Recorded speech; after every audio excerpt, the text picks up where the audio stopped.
Hello बच्चों, आप सभी का पवन की इतिहास की कक्षा में बहुत बहुत स्वागत है। हम पढ़ रहे हैं आपके इतिहास की पुस्तक विश्व इतिहास के कुछ विषय। हर घर पाठशाला के माध्यम से आप तक हमारी वीडियो लगातार पहुंच रही है और आप हमें लगातार सब्सक्राइब भी कर रहे हैं। आपके ढेर सारे लाइक्स हमें मिल रहे हैं, इसके लिए आपका बहुत बहुत धन्यवाद। आपको ये वीडियो कैसे लगी उसके बारे में जरूर लिख दीजिएगा। बात कर रहे हैं हम आपके अध्याय नंबर 9 की। इसकी 4 वीडियो अब तक जो है वो पहुंच चुकी हैं, जिसमें से जो चौथी वीडियो थी, याद होगा आपको, अगर ध्यान से आपने पढ़ा और सुना होगा, वो थी साम्राज्यवाद। साम्राज्यवाद क्या था? वो भावना जिसके तहत एक अमीर देश गरीब देश पर जबरदस्ती कब्जा कर लेता था, और उस भावना को, उस ध्येय को कहा जाता था साम्राज्यवाद। और उस देश जिस पर अधिकार कर लिया जाता उसे उपनिवेश कहा जाता, उस देश का उपनिवेश कहा जाता। जैसे कि हम भी किसी देश के उपनिवेश रहे हैं 250-300 वर्षों तक, भारत भी गुलाम रहा है। तो उसी से संबंधित 5 रिक्त स्थान है, आपको भरने होंगे। देखते हैं बच्चे कुल कितने जो मार्क्स ले लेते हैं। 5 के 5। यस। सबसे पहला, डैश एवं डैश विश्व की 2 सबसे बड़े साम्राज्यवादी शक्तियां थी। यस, साम्राज्यवादी शक्तियां, 2 बड़े देश जिन्होंने उपनिवेश स्थापित किए। सबसे पहला वो देश जिसने भारतवर्ष को भी गुलाम बनाया था, कौन था? यस, बिल्कुल सही, इंग्लैंड। और दूसरा था फ्रांस। ये 2 बड़ी शक्तियां थी। दूसरा, साम्राज्यवादी देशों ने डैश और डैश के अनेक देशों में व्यापार के बहाने गए और जल्दी से उन देशों पर अपना अधिकार भी कर लिया। यहां आपने बताना है कि कौन से 2 महाद्वीप थे जिन देशों पर इन्होंने अपना अधिकार जमाया। यस, बिल्कुल सही, एक हमारा है एशिया और दूसरा है अफ्रीका। उस समय गरीब देश यही 2 महाद्वीपों में था और यहां पर उन्होंने अपना अधिकार जमाया। फिर तीसरा आता है, हीन जातियों को डैश बनाना श्रेष्ठ जातियों का कर्तव्य है, ऐसा कहते थे पश्चिमवासी, यूरोपवासी कहते थे। क्या करना? सभ्य बनाना। हीन जातियों को सभ्य बनाना जो है वो किसका काम है भाई? हमारा काम है। तो सभ्य जो है वो यहाँ पर रिक्त स्थान हुआ। चौथा आता है, डैश ने एक स्थान से दूसरे स्थान पर यात्रा को सरल बना दिया। उस समय ये किस चीज का आविष्कार हुआ था? ये था रेलवे का आविष्कार, रेलगाड़ियों के द्वारा। और याद होगा आपको, रेलवे का सबसे पहले जो रेल चली थी वो इंग्लैंड ही देश था। और ये सबसे पहले जो रेल चलने वाली थी वो लिवरपूल से मैनचेस्टर तक चली थी 1825 ईस्वी में। और भाप का इंजन जो सर्वप्रथम जो इजाद किया गया था रिचर्ड्स ट्रेवेथिक के द्वारा, जो है शायद ट्रेवेथिक नाम उनका नाम था। फिर 5वां जो है आता है कि डैश के द्वारा दूर दूर के स्थानों के साथ संपर्क संभव हो पाया। अब वो कौन सा आविष्कार था कि दूर तक संपर्क हो पाया? और वो था तार, जिसे टेलीग्राम भी कहा जाता था। तो भाई तार का जो आविष्कार किया गया था अमेरिका के सैमुअल्स एफ बी मॉर्स ने किया था 1837 ईस्वी में। तो ये 2 आविष्कार थे जिसने साम्राज्यवादी भावना को और भी तीव्र किया। ठीक है, तो अब बात करेंगे हम भाई अमेरिका की 2 महान सभ्यताओं के बारे में, आरावाक और एंजेटिक सभ्यता।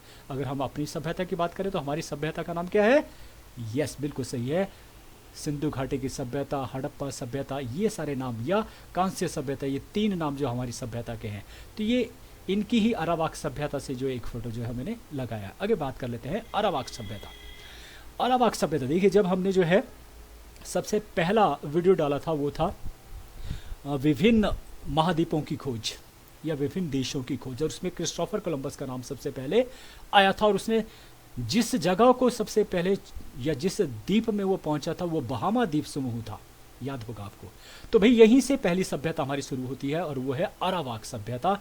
ये सभ्यता कहाँ फली फूली? ये जितने भी कैरिबियन सागर के जो द्वीप थे, जो छोटे द्वीप, वो बहामा द्वीप समूह हो गए। अगर हम थोड़ा सा यहाँ बड़े बड़े द्वीपों की बात करते हैं तो ये आ जाते हैं बृहत एंटीलीज, इनको कहा जाता है बृहत एंटीलीज कहा जाता है ना, ग्रेटर एंटीलीज। और अगर इन छोटे छोटे द्वीपों के नीचे की तरफ को बात करते हैं तो इनको कहा जाता है लेसर एंटीलीज, मतलब लघु एंटीलीज। हो गया? तो याद रखना, इन सभी जगह के ऊपर यहाँ पर जो सभ्यता फली उसे कहा गया हम अरावाक सभ्यता के लोग या अरावाक सभ्यता। क्लियर हो गया? तो इसकी चर्चा हम करने वाले हैं, इसी अरावाक सभ्यता की पूरी तरह से। चलिए बात कर लेते हैं अब इन सभ्यता की विशेषताएं क्या थी। ये इंपॉर्टेंट है जान पाना कि क्या खास थी इस सभ्यता में। पहली खास बात कि ये लोग बहुत ही शांति प्रिय लोग थे। अब ये शांति प्रिय लोग थे कैसे? क्रिस्टोफर कोलंबस ने ही अपने शब्दों के द्वारा कहा था, जिसको मैं पढ़ना चाहूंगा आपके बीच में। उसने कहा था कि वे इतने ज्यादा उदार थे, याद होगा वहां पे वेलकम हुआ था, स्वागत हुआ था क्रिस्टोफर कोलंबस का। ऐसे तीर भाले लेकर जो है खड़े नहीं थे अपने आप को बचाने के लिए, बल्कि स्वागत किया गया था। तो उन्होंने क्या कहा कि वे इतने उदार थे कि वो इतने सरल स्वभाव के थे कि अपना सब कुछ देने के लिए तैयार, सब कुछ निछावर करने के लिए तैयार थे।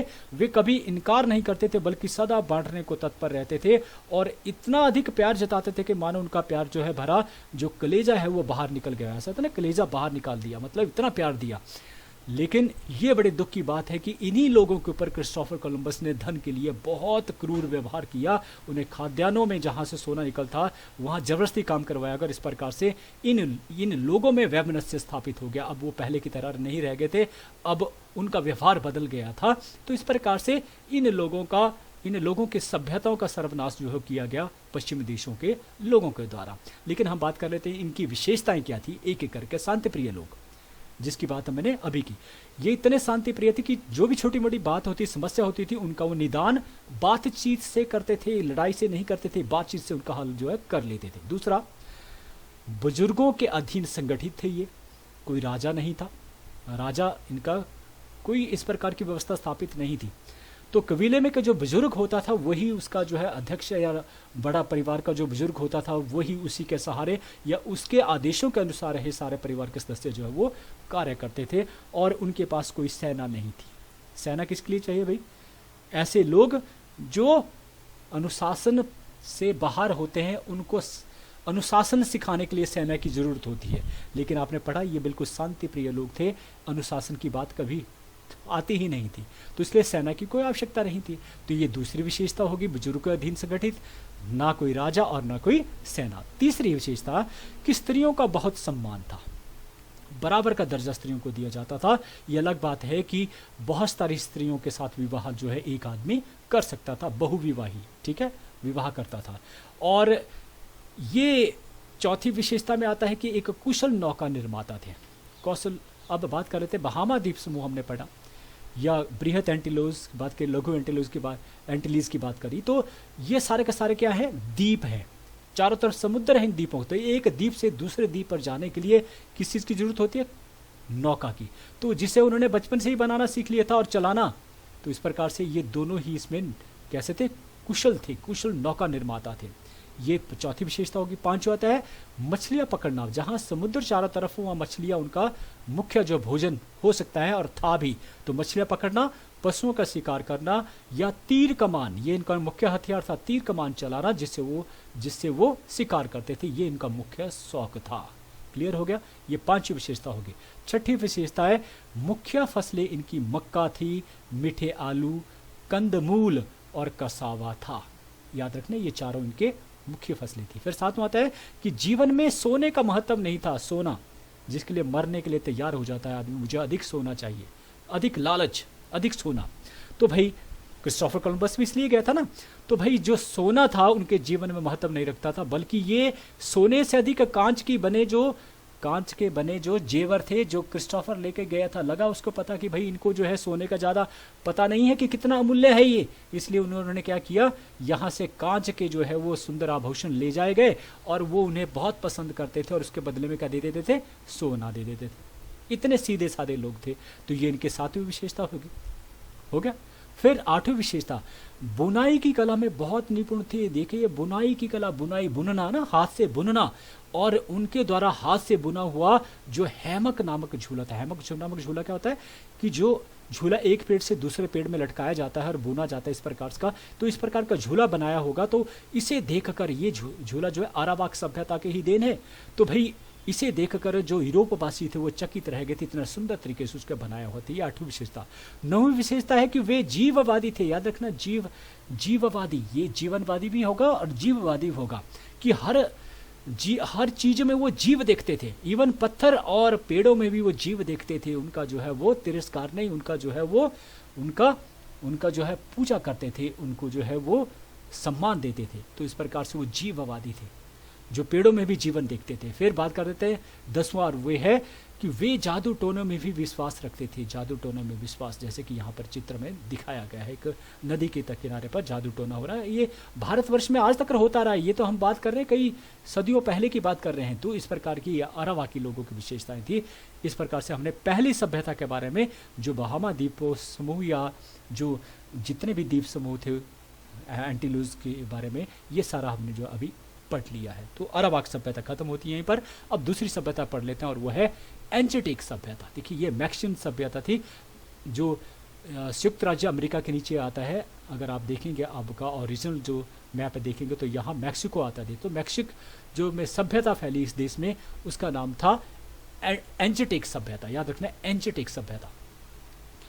तो एक एंजेटिक सभ्यता के जो कबीलों में रहने वाले लोग थे, इन्हें यायावर कहा जाता है। Yes, clear. अब हम बात करेंगे एंजेटिक सभ्यता के बारे में। जो आज का जो आधुनिक मैक्सिको देश है, वहां पर यह सभ्यता जो है फली फूली, ये मैक्सिको यहाँ पड़ जाता है और यहाँ पर संयुक्त राज्य अमेरिका पड़ता है। तो मैक्सिको ये पूरा अमेरिका महाद्वीप है, ये उत्तरी अमेरिका है और ये दक्षिणी अमेरिका है। तो यहाँ पर ये जो ग्रीन ग्रीन नजर आ रहा है, ये है एंजेटिक साम्राज्य उस समय का, है ना। और टेनोक्टिट्लान जो है ये इनकी राजधानी थी। तो बात कर लेते हैं अब कि यहाँ पर जो यायावर जो कबीला था, जो यहाँ पर आकर बस गए थे, ये कभी यायावर कबीला, यायावर कबीला होता है जो घुमक्कड़ होता है, एक जगह से कोई एक जगह पर स्थायी तौर पर नहीं रहते हैं, उन्हें कहा जाता है यायावर। तो ये कैसे थे? युद्ध प्रिय कबीला थे। देखिए कबीले आपस में पहले से ही लड़ते रहते थे, तो लड़ाइयों के कारण जो बच्चे थे वो बचपन से ही लड़ाइयाँ करना सीख लेते थे। तो इस प्रकार से ये यायावर था और युद्ध प्रिय कबीला भी था। इनकी एक लोक कथा है, उनके अनुसार कहा जाता है कि उनके जो देवता थे, कबीले के हर कबीले के अपने देवता होता था। तो देवता ने जो भविष्यवाणी की थी कि तुम उस जगह पर स्थापित होगे परमानेंट, जहाँ पर एक चील अपनी चोंच से सांप को कैक्टस के पेड़ पर खा रहा होगा। ऐसा दृश्य जब तुम जहां पर देखोगे, तुम वहां पर स्थापित होंगे, वहां पर जो स्थायी तौर पर रहोगे और वो तुम्हारे लिए शुभ होगा। ऐसी भविष्यवाणी की गई थी, है ना। और ऐसा ही उनको दृश्य जो है कब मिला था भाई? ये मिला था उनको 12वीं शताब्दी में मैक्सिको की मध्यवर्ती घाटी में ये दृश्य मिला। और इस प्रकार से ये जो यायावर कबीला था यहाँ आकर बस गया और इस प्रकार से इसी कबीले से एंजेटिक सभ्यता का विकास हुआ। क्लियर होगा।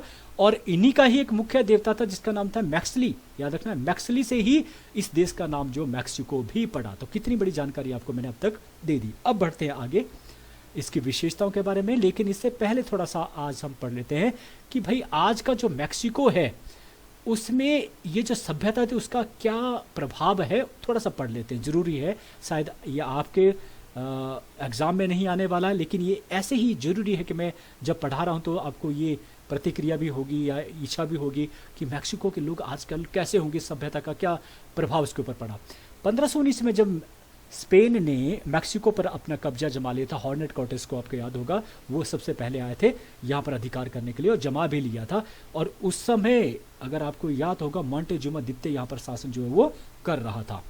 तो भाई मोंटेजुमा द्वितीय को 1519 ईस्वी में हॉर्नेट कॉर्टेस ने मार दिया और इस प्रकार से वहाँ पर कब्जा हो गया। तो इसके यहाँ पर जो स्पेन और एंजेटिक सभ्यताओं के मेल से नई संस्कृति का जन्म हुआ। जैसे भारतवर्ष का ही एग्जाम्पल मैं देता हूँ, यहाँ पर मुगल भी आए, अंग्रेज लोग भी आए, तो उनकी संस्कृति का देखेंगे आप। आज मुगलई भाषा जो है वो कहीं ना कहीं हिंदी में भी शब्द जो है वो आते हैं, भाषाएं जो है वो जुड़ गई हैं एक दूसरे के साथ। अगर आप जो है यहाँ की बिल्डिंग्स देखें तो मुगलई जो संस्कृति की जो गुम्बद हैं या आर्च हैं वो घरों में भी देखने को मिलते हैं। तो ये संस्कृति का मेल होता जाता है। तो वैसे ही वहाँ पर जो है संस्कृतियों का मेल हुआ। स्पेन की जो संस्कृति थी और एंजेटिक लोगों की जो सभ्यता थी उनका मेल जो है संस्कृति में, नया संस्कृति अब की जो संस्कृति उसमें जन्म लिया। और स्पेन के राजाओं ने करीब 300 साल तक यहाँ पर अपना दबदबा, अब जहाँ पर 300 साल तक जिस देश में दूसरे देश के लोगों ने आधिपत्य स्थापित किया हो, तो वहाँ पे भाषा, वहाँ का हर चीज़ के ऊपर जो है उसका प्रभाव अवश्य पड़ा होगा। लेकिन ये कहते हैं उनकी जो संस्कृति के मामले में जो है मैक्सिको हमेशा आगे रहा। इसका मतलब है उन्होंने अपनी संस्कृति को नहीं भूला। कौन सी संस्कृति की बात कर रहे हैं? हम बात करें एंजेटिक सभ्यता के दौरान जो संस्कृति थी उसको भी उन्होंने पैरेलल चलाए रखा। एंजेटिक आदिवासियों की नाहुल्त भाषा आज भी मोटे तौर पर जो भाषा एंजेटिक सभ्यता के लोग बोलते थे वो भाषा आज भी बोली जाती है, भूले नहीं है वो। 300 साल तक, हालांकि उन्होंने गुलामी सही, लेकिन उस भाषा को वो आज भी नहीं भूले। और लगभग वहाँ के 15 लाख लोग आज भी इस भाषा को बोलते हैं। मैं इसलिए ये चीज़ डाली है क्योंकि हम लोग, जहाँ मैं रहता हूँ वहाँ मंडी है और मंडयाली भाषा बोली जाती है। छोटा सा एग्जांपल दे रहा हूँ। हमारे गांव में लोग जो है, जब बच्चे जो है मंडयाली बोलते हैं, छोटे छोटे बच्चे, तो उसको बुरा मानते हैं। और मैं देखता हूँ कि यहाँ माता पिता तो छोड़ दीजिए, दादा भी जो है, दादा दादी जिन्होंने अपने बच्चों के साथ कभी हिंदी ना बोली हो, वो अपने पोतों के साथ हिंदी बोलते हैं और कहते हैं भाई मंडयाली मत बोलना। अरे ये भाषा, जिस भाषा में हम बड़े हुए, छोटे से बड़े हुए, जिस भाषा ने हमें एक दूसरे के प्यार मोहब्बत के शब्दों को समझना सीखा, उस भाषा से हमें इतनी घृणा। तो मैं इसलिए ये चैप्टर लिया कि तुम जिस भाषा को भी जन्म से सीखे हो ना, तुम्हारे माता पिता, उसको आदर जरूर देना, रिस्पेक्ट जरूर देना। वे वैसा ही है कि किसी व्यक्ति के पास जो है, हो सकता है करोड़ों की गाड़ी हो, और आपके माता पिता के पास हो सकता है कि जो है 800 रखी हो, 30-35 हज़ार की गाड़ी हो। लेकिन याद रखना, जो आपके माता पिता की गाड़ी है, जो मेहनत से वो लेकर आए हैं, उसकी इज्जत हमेशा रखना, क्योंकि वो बड़ी मेहनत की गाड़ी आपके माता पिता के द्वारा कमाई हुई चीज़ है। तो वैसे ही है भाषाओं का। तो मैं उन लोगों के बारे में इसलिए बताना चाहता हूँ कि 15 लाख लोग आज भी उस भाषा को बोलते हैं, ख़त्म नहीं की है।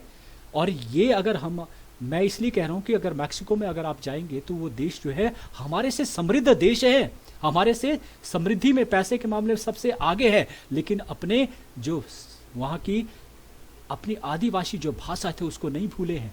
और इस जवान में एक खास तरह की मिठास और अपनापन होता है, जैसे कि भाई हमारी मंडयाली भाषा है। मैं फ़ख्र करता हूँ कि मंडयाली भाषा में वो मिठास है, मज़ा आता है भाई उस चीज़ को। जब तक वो बोला ना जाए तब तक ना ना गाली देने में भी मज़ा आता है, ना ही वो प्यार मोहब्बत करने में जो है मज़ा आता है। तो नाहुआ के कुछ समुदायों में एक चलन भी और भी है कि वो किसी से निगाह मिलाकर बात नहीं करते। हमारे भी ऐसा ही चलन था, बड़ों के साथ निगाह मिलाकर बात नहीं करते थे, और इसको वो अपना सम्मान समझते थे बड़ों के प्रति। लेकिन आज बोला जाता भाई आंख में आंख डालकर बात करो, ऐसा कहा जाता ना भाई, आंख में आंख, कॉन्फिडेंस होना चाहिए, आंख में आंख डालकर बात करो भाई। तो संस्कृति को बिगाड़ने वाले हम ही हैं, कोई और नहीं है। अब कर लेते हैं दूसरी सभ्यता जो है एंजेटिक सभ्यता, और उसके बारे में हमने पढ़ लिया है। अब विशेषताएं पढ़ लेते हैं। पहला आता है एंजेटिक साम्राज्य। ये जो साम्राज्य था 2 लाख वर्ग किलोमीटर तक फैला हुआ था, और इतना बड़ा साम्राज्य उस समय, कई सदियों वर्षों पहले की बातें हम कर रहे हैं। और इससे भी बात से पता लगा सकते हैं आप, इतना बड़ा साम्राज्य कि 34 राज्यों में ये विभाजित था, 34 प्रांत जो है वो विभाजित था। लेकिन एक बुरी बात है कि जितने भी शासक इसके हुए वो बहुत निर्दयी थे, जिसमें मोंटेजुमा द्वितीय भी शामिल था। आपको याद होगा कि मोंटेजुमा द्वितीय जो है अपने लोगों में ही बहुत बदनाम था, और लोग चाहते थे उसका जो अधिपत्य वो खत्म हो जाना चाहिए, उसका शासन जो है वो खत्म हो जाना चाहिए। और इसका कारण एक और भी था कि लोग इसलिए भी उनसे जो है वो दूर हो गए थे कि जिन देशों को उसको उन्हें जीता था, उन देशों से जितने भी सैनिक पकड़े गए या लोग पकड़े जाते थे, उनको बलियां दे दी जाती थी। भाई ये बलियां देने का रिवाज जो है एंजेटेक में बहुत ज़्यादा देखने को मिलता है, और हजारों की संख्या में लोगों की बलियां जो है वो चढ़ाई जाती थी, करी जाती थी। क्यों? देवता को प्रसन्न करने के लिए। ये एक तरह के अंधविश्वास उस समय प्रचलित थे। तो 15वीं शताब्दी में एंजेटिक साम्राज्य जो है वो अपनी शक्ति के उच्चतम शिखर के ऊपर था। अब दूसरा बात कर लेता है, वो है सम्राट की स्थिति। भाई सम्राट कैसा था? निरंकुश था। निरंकुश क्या होता है कि सारी शक्तियां उसके हाथ में थी, जो उसने कह दिया भाई वो क्या है? कानून है। प्रत्येक शब्द क्या है? कानून। जो कह दिया वो अंतिम शब्द है, एंड है, कानून वहीं पर खत्म है। जो कह दिया फांसी है तो फांसी, क्लियर हो गया, छोड़ दिया तो छोड़ दिया, आजाद हो गया। और इसे इसलिए भी माना जाता है क्योंकि उसे पृथ्वी पर सूर्य देवता का प्रतिनिधि माना जाता है। देखिए सूर्य देवता उनका सबसे बड़ा देवता था, और जिसे सूर्य देवता का प्रतिनिधि समझा जाए तो सोचिए कितना पवित्र मानते होंगे उसको, अपने राजा को। और इसीलिए शहर से जब भी वो देवता निकलता था, अपना राजा निकलता था, तो फूलों की वर्षा होती थी। भाई फूलों की वर्षा, जैसे कि आज राजनेता भारतवर्ष में राजनेताओं के ऊपर होती है फूलों की वर्षा। इतने तो देवों के ऊपर नहीं बरसाए जाते हैं। तो भाई इसी प्रकार से जो है सूर्य देवता का प्रतिनिधि होने के ऊपर जो है इसके ऊपर फूलों की बारिश की जाती थी, और उसके पीछे चलने वाले होते थे पुरोहित, और पुरोहित से पीछे चलने वाले होते हैं जितने भी दरबार के जो बड़े मंत्री या जो काम करने वाले होते थे। तो राजा का जो चुनाव होता था वो वंशानुगत नहीं था, ये भी याद रखने कि राजा का बेटा जो है वो राजा होगा, ऐसा नहीं था, बल्कि कैसे कबीले के जो बड़े लोग होते थे उनके द्वारा जो है उसे चुना जाता था, चुनाव होता था सम्राट का। हो गया। फिर तीसरा आती है, तीसरी विशेषता वो है कला। देखिए नीचे आप देख रहे होंगे तस्वीर, इमेजिनरी है लेकिन इसी तरह का जो उस समय का ये शहर रहा होगा जिसकी बात करने वाले हैं, वो शहर था राजधानी टेनोक्टिलान। वे महान कला प्रेमी थे। 5वें सम्राट मोंटेजुमा प्रथम ने टेनोक्टिलान नाम की खूबसूरत राजधानी मैक्सिको झील के मध्य बनाई थी। मैक्सिको झील के मध्य इतना बड़ा जो है वो राजधानी स्थापित करना, इतने बड़े भवन बनाना, जिसकी भव्यता को देखकर जब स्पेन के लोग आए थे, स्पेन के लोगों ने सोचा था कि हम ही सबसे बड़े जो है वो कलाकार आदमी हैं, सबसे बड़े जो है शिल्पकार है। लेकिन जब वो यहाँ पर आए, उसकी भव्यता को देखी, अपने देश की राजधानी से भी बड़ी राजधानी उन्होंने देखी तो वो चकित रह गए। तो 16वीं शताब्दी में इसकी जो गणना थी, इस शहर की गणना थी, वो अमेरिका के सबसे बड़े शहरों में की जाती थी, याद रखना। तो ये है इसकी तीसरी विशेषता कला के बारे में। फिर चौथा आता है वो है श्रेणियां। समाज जो था वो श्रेणीबद्ध समाज था, लगे पता, समाज का था श्रेणीबद्ध, श्रेणी में बंटा हुआ। पहला अभिजात, अभिजात होता तो सबसे बड़े शाही परिवार के जो लोग थे उसमें शामिल थे। पुरोहित जिनका सम्मान किया जाता था, सैनिक अधिकारी, बड़े अधिकारी और धनी जो व्यापारी आते थे, ये अभिजात वर्ग होते थे।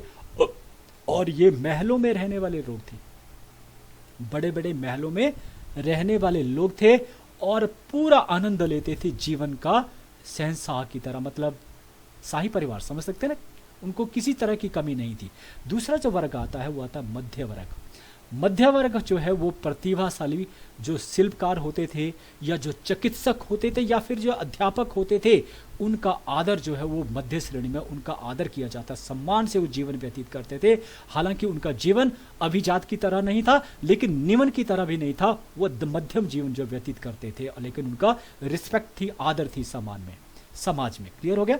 फिर तीसरा जो स्थान आता था वो निम्न स्थान आता था दासों का। और दास जो है दो तरह के होते थे, एक दास तो होते थे जिनको युद्ध में पकड़ा जाता था सैनिकों को, और दूसरे होते थे जिन्हें जो है गरीब आदमी होते थे, वो जो है अपने बच्चों को बेच देते थे और इस प्रकार से दास वो बन जाते थे। इस प्रकार से ये तीन व्यवस्थाएं होती थी श्रेणीबद्ध समाज में।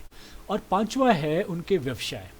एंशियटिक लोगों के विभिन्न व्यवसाय थे, याद रखना कोई एक व्यवसाय नहीं था, लेकिन सबसे मुख्य जो व्यवसाय उनका था वो था कृषि। याद रखना मुख्य व्यवसाय क्या था, कृषि। और मैक्सिको झील उनके जीवन में बहुत इंपॉर्टेंट थी कृषि के लिए। आप बोलेंगे कि झील में और कृषि कैसे, देखिए मैक्सिको के लोगों को उस समय एक वैज्ञानिक पद्धति जो है वो उनको मालूम थे। कैसे, वो क्या करते थे कि उनके वहाँ पर सरकंडे बहुत ज़्यादा होते थे, उन सरकंडे से वो चटाइयाँ बनाते थे, उन्हें बुन लेते थे, बड़ी बड़ी चटाइयाँ बनाते थे, और चटाइयों के ऊपर क्या करते थे, वो मिट्टी और पत्तों के ऊपर जो उसको से ढक दिया जाता था, और इस प्रकार से एक टापू जो बना लिया जाता था, और जिस प्रकार से वो तैरता रहता था। अगर ऐसे तैरते हुए टापू अगर आपने देखना है तो एक एग्जाम्पल जो हिमाचल के जो है रिवासर में भी आपको मिलेंगे, जो कृत्रिम टापू बने हैं और वो इधर से उधर जो है वो दौड़ते रहते हैं, कई बार ऐसे देखने में आता है। तो ऐसे ही वो कृत्रिम टापू जो है बना लेते थे। डल लेक कश्मीर में जाया तो वहाँ भी इसी प्रकार से जो है वो लोग किया करते थे। तो ये जो मैक्सिको झील थी, यहाँ पर इस तरह के टापू थे और उन टापुओं के ऊपर वो कृषि करते थे किस प्रकार के। और इन्हें याद रखना है, इन टापुओं को कृत्रिम टापू का कहा जाता था चिनाम्पा। इन चिनाम्पा के ऊपर वो क्या लगाते थे, वो था मक्का, फलियां, कद्दू, कसावा, आलू, ये इनकी मुख्य फसलें जो है वो हुआ करती थी। केवल चिनापा में ही नहीं, जो और जमीन थी उसके ऊपर भी वो इन फसलों को उगाते थे। लेकिन मैं ये कह रहा हूँ कि अधिकतर उनके पास जमीन नहीं होती थी, लेकिन उसका इस्तेमाल वो जो कृत्रिम टापू है उनका इस्तेमाल करके वो अपना गुजारा कर लेते थे। ठीक है, तो भूमि पर स्वामित्व जो है मान लेना है, उनका नहीं माना जाता था जैसे कि आजकल होता है कि भाई पवन कुमार की जमीन है, फलाने राम की जमीन। वो जमीनें कुल की हुआ करती, मतलब पूरे कबीले की स्वामित्व उसके ऊपर होता था, किसी व्यक्ति एक का नहीं होता था। ये भी याद रखने वाली बात है। ये पांचवी विशेषता है। अब बात कर लेते हैं छठी विशेषता है, वो है शिक्षा के बारे में। देखिए शिक्षक या शिक्षा से भी वो रूबरू थे। कैसे, देखिए दो तरह के स्कूल उसमें थे, एक अभिजात लोगों के लिए और दूसरा जो सामान्य लोगों के लिए। जो अभिजात वर्ग के बच्चों के लिए थे उन्हें कहा जाता था कालमेकाक, और कालमेकाक में जो अधिकतर जो बच्चे थे वो अमीर लोगों के बच्चे जो पढ़ते थे, जिसमें जो है चाहे वो राजा के बच्चे हो, चाहे वो पुरोहितों के बच्चे हो, या फिर ऊंचे पदों पर जो है विराजमान मंत्री जो होते थे उनके बच्चे हुआ करते थे। वो अभिजात वर्ग था जिसके बारे में हम पढ़ चुके हैं। इनके बच्चों के लिए जो शिक्षा दी जाती, क्योंकि वो उनमें से ही राजा भी बनेगा, उनमें से ही जो है वो योद्धा भी बनेगा, उनमें से ही जो है पुरोहित भी बनेंगे, तो उससे संबंधित जो विषय थे उनको जो है वो उनकी उस तरह की शिक्षा जो है दी जाती थी। लेकिन जो टेपोकल की है जो सामान्य बच्चों के लिए, वो वहाँ उनके क्या सिखाया जाता था, जैसे कृषि कैसे की जाती है, व्यापार कैसे होता है, ऐसे संबंधी व्यवसाय जो है उनको सिखाए जाते थे। ठीक है, इस तरह का प्रशिक्षण दिया जाता था। लड़कियों की बात करें, अभिजात बच्चों की जो लड़कियां होती थी उनको शिक्षा का अधिकार भी प्राप्त था, लेकिन जो अधिकतर लड़कियां होती थी उनको जो है घरेलू कार्यों की शिक्षा दी जाती थी और नैतिक शिक्षा पर जोर जो है दिया जाता था, क्योंकि परिवार में नैतिक मूल्य होना जो है वो कहीं ना कहीं स्त्रियों के ज़्यादा जो है वो डिपेंड करता है, या आज भी इसी प्रकार की व्यवस्था समाज में है कि वह समाज ज़्यादा सभ्य है जहाँ पर स्त्रियाँ जो है वो सभ्य हैं। मौखिक शिक्षा का प्रश्न था, याद रखना ये इंपॉर्टेंट है। मौखिक शिक्षा, कोई किताबें नहीं हुआ करती थी, मौखिक गुरु जो बोलता था और शिष्य उसको सुनते थे और इस प्रकार से आगे शिक्षा दी जाती थी। और प्रशासनिक भाषा, जिसका कार्य जो है कार्य में जो है यूटिलाइज किया, जिस भाषा के किया जाता था उसे क्विचुआ कहा जाता था, क्विचुआ भाषा। अब आता है सातवां, वो है स्त्रियों की स्थिति। अब अभी तक हमने जो पढ़ लिया उससे पता लग जाता है कि स्त्रियों की स्थिति कैसी थी, अच्छी थी, क्योंकि स्त्रियों को सभी प्रकार के अधिकार जो है वो दिए गए थे, चाहे वो शिक्षा का अधिकार हो, उन्होंने व्यवसाय संबंधी अधिकार, पुरोहित बनना हो, दुकानदारी करनी हो, ये सारे अधिकार जो है प्राप्त थे। फिर विवाह, हमारी तरह नहीं कि बचपन में ही, अभी जन्मे नहीं और थाली में ही शादी होगी, 16 वर्ष की आयु में शादी की जाती थी। लड़कियों को दहेज देने की प्रथा थी, यहाँ उल्टा है, दहेज दिया जाता है लड़के को लड़कियों की तरफ से, और वहाँ पर क्या था, लड़कियों को दहेज देना पड़ता था, इतनी इंपॉर्टेंट थी लड़कियाँ, तो इसलिए स्त्रियों की स्थिति कैसी थी, अच्छी थी। फिर आठवां आता हुआ होता है धर्म। ये हम विशेषताएं पढ़ रहे हैं एंजेटिक लोगों की, तो धर्म देखिए के बारे में क्या आता है कि धर्म उनके जीवन का मुख्य आधार था। हर पग पग के ऊपर उनका धर्म जो है वो चलता था। कैसे, आपने अभी तक जो पढ़ ही लिया ना, सारे इनके जो कार्य थे वो धर्म पर आधारित थे, उनके बड़े देवता थे, इवन जो राजा था उसे भी जो है वो सूर्य देवता का प्रतिनिधि समझा, तो धर्म उनके जीवन का मुख्य आधार था। राजधानी में ही, टेनोकुटलान जो राजधानी थी, वहां पर ही लगभग 5000 पुरोहित थे। याद रखना, कितने ज्यादा पुरोहित, मतलब कितने देवी देवताओं की वहां पर जो पूजा की जाती हो, कितने ज्यादा मंदिर हुआ करते होंगे। और या उनका जो पंचांग होता था, साल में जो डिवाइड किया जाता था, वो 18 माह में विभाजित था, एक साल में 18 माह, और हर माह किसी न किसी देवता के नाम जो है समर्पित था, और उस देवता के नाम पर वो पूरा माह जो है वो मनाया जाता था। क्लियर हो गया। सूर्य देवता उनका जो प्रमुख देवता था, और युद्ध का देवता और अन्य देवी, जो सभी देवी देवताओं के जननी कहा जाता था, ये देवता उनके जीवन के जो है मुख्य आधार थे।